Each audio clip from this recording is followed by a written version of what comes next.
First and foremost, I want to give all praises, honor, and glory to Yahweh, Bahasham, Yahushai, Bahasham, Rakha Kodesh. Double honors to the elders and the apostles of Great Millstone, and peace and blessings to the elect.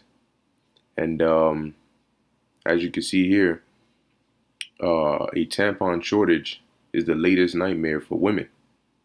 We first had the baby formula shortage, and now you have this year, which is a tampon shortage.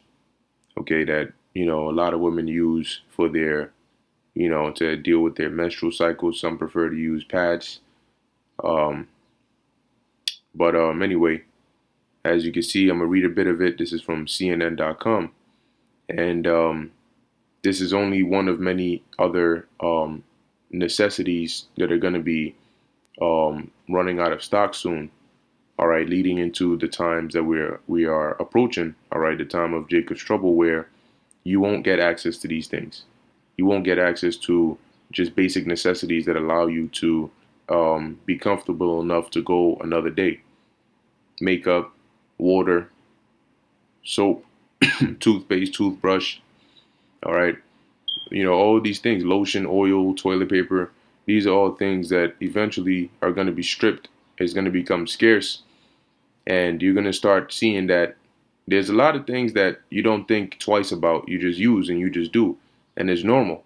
You go into your room, the lights are off, you flick the light switch, it comes on. You go to the bathroom, you turn the tap, handle, the water comes out.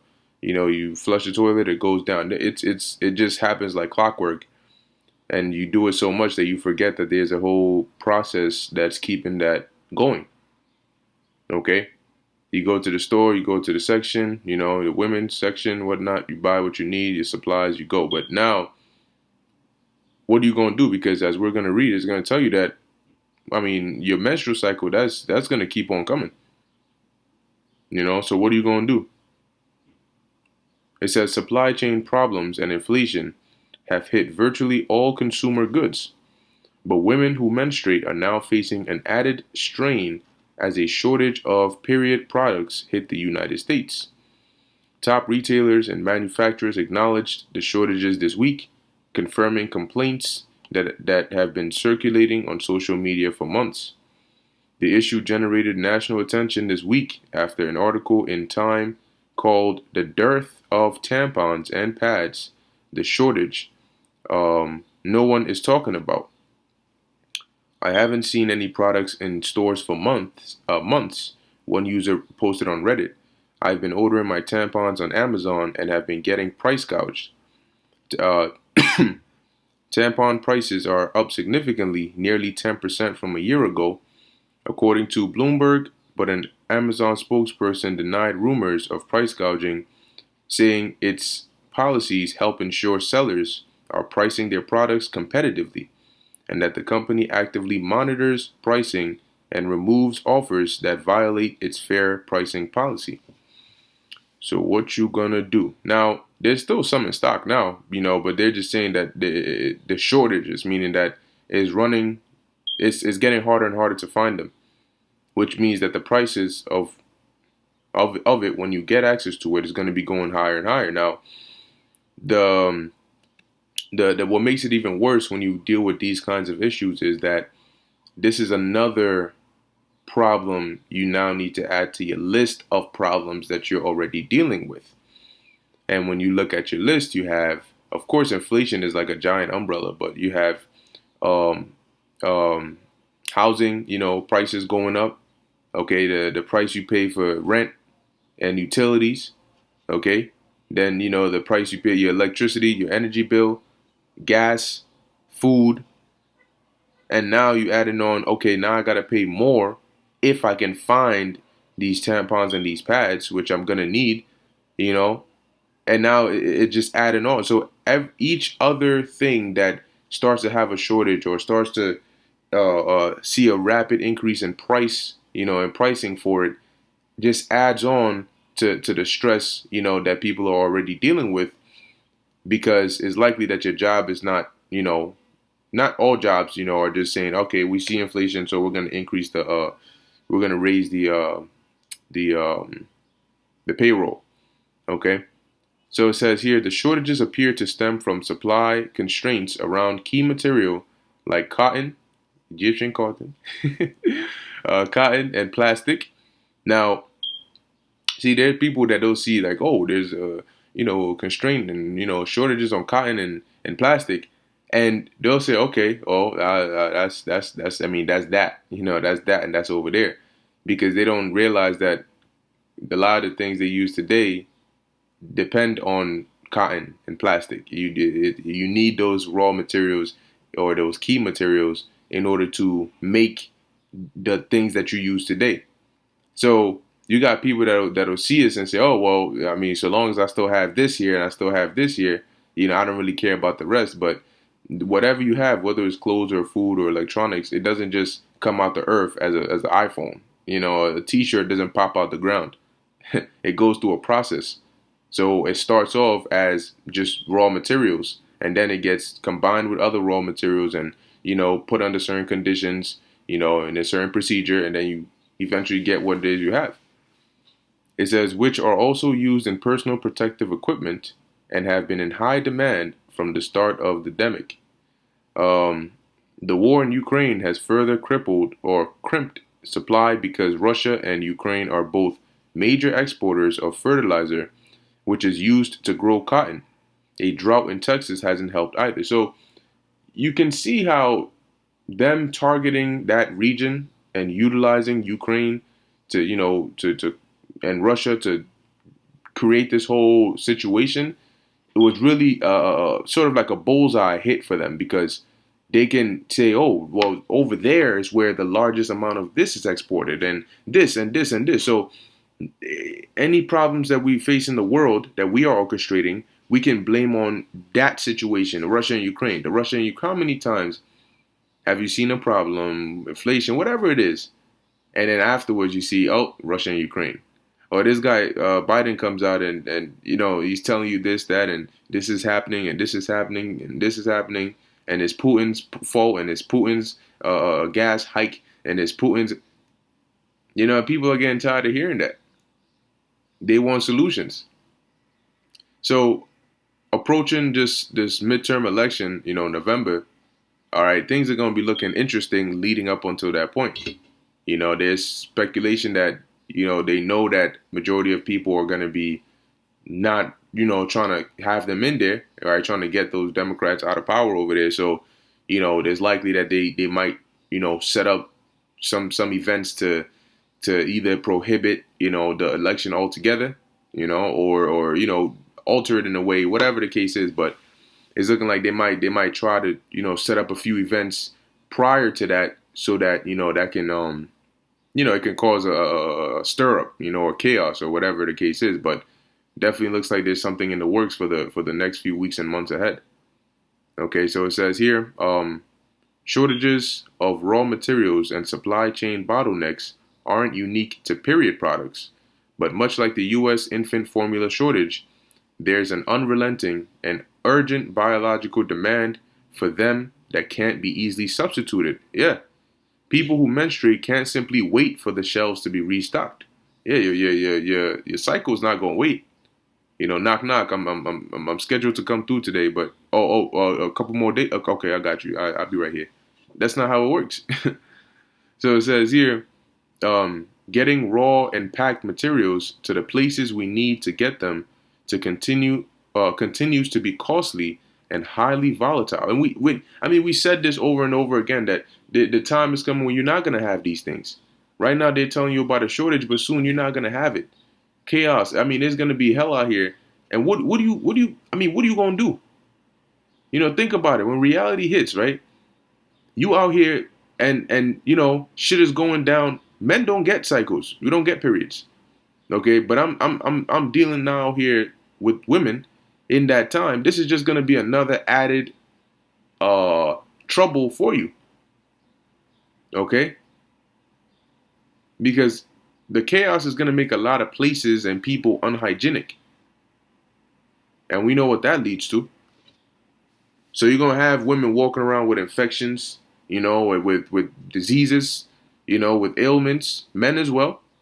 Okay, but say you out here, you're on the move constantly. You don't have a place to rest. You're hiding. You've been wearing the same clothes for damn near a week, going on 2 weeks.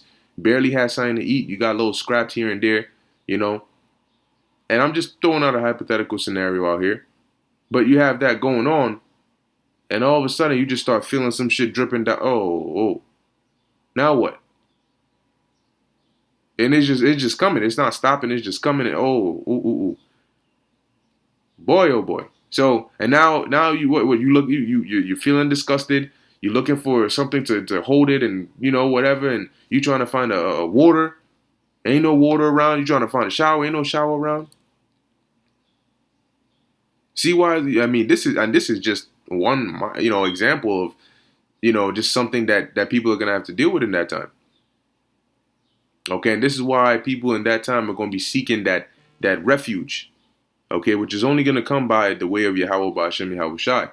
All right, and through His men. You see, so in that time, you see, when you're able to, when you're with a man of the Lord, the Lord got your back, and He's providing you with these things.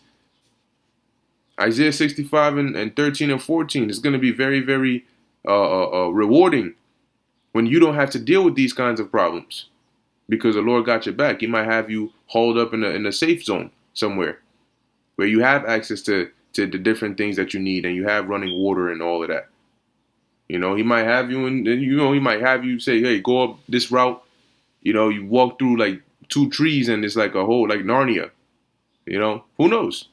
Okay, who knows? We don't know, but we know the Lord is gonna, protect us because He knows. See, the Lord knows. He designed, the body, so He knows what we need. He knows how we think, how we function.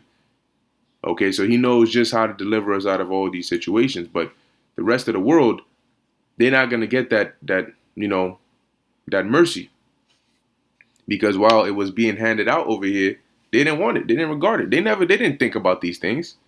When they're out there committing adultery, doing all manner of wickedness, mocking the Lord, mocking the prophets, they weren't thinking about these times. They weren't thinking about these things. But when they're forced to and they're going through it, then they're going to be thinking, okay, well, what can I do? Can I have done something better? And it's just going to be too late for that at that point. All right. Let's see. Where was I? Slacky, I'm just trying to find where I was real quick. Okay, so let's see here. It says here, Procter and Gamble's chief financial officer on a recent earnings call, when Time asked Procter and Gamble, which owns the popular Tampax and Always brands, about the shortage, a company spokesman or spokesperson blamed increased demand linked to an ad campaign featuring the comedian Amy Schumer. All right, and then it goes on, so on and so forth. But ultimately, that's the main point of it. I'll leave the link in the description box, but I want to get a precept here. Isaiah 32 and 9, and this is one of those that's going to be coming up a lot more. Okay, because this message is very prevalent right now, and this message is what a lot of people are supposed to be taking heed to. Okay, Isaiah 32 and 9, rise up, ye women that are at ease. And even till now, you got women that are at ease. But now, some of them are starting to feel it. They starting to feel that, that independent woman shit ain't hitting no more. That shit is not hitting anymore. Because, see, when you term yourself as an independent woman, I'm a strong, independent woman, you know what that also comes with, right? That means you have to deal with your problems independently. Don't be an independent woman whenever you want to be. You want to sound good, tough, but then when you have problems, you want to be a dependent woman. No, the bills and no, this guy said this to me and this, and it's just so hard for me and it's so much and I don't know if I can handle it. Whoa. Independent.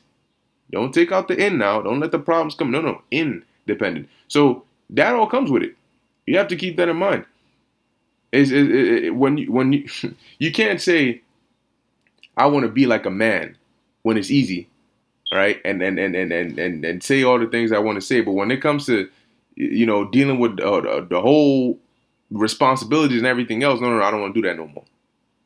That's not how it works. So a lot of women have put themselves in that position to where When the system was readily provided for them and given them a nice, good old time, it was easy. It was okay. It was all right. But now you're starting to see that system that supported you is crashing.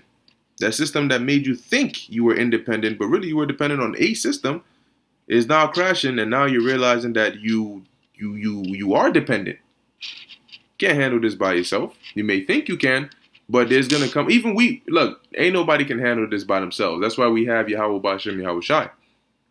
Okay, so it says, "Rise up, ye women that are at ease. Hear my voice, ye careless daughters. Give ear unto my speech. Many days and years shall ye be troubled, ye careless women. For the vintage shall fail, and the gathering shall not come. Tremble, ye women that are at ease." Tremble. Why? Because of the things that are going to be befalling you in these times.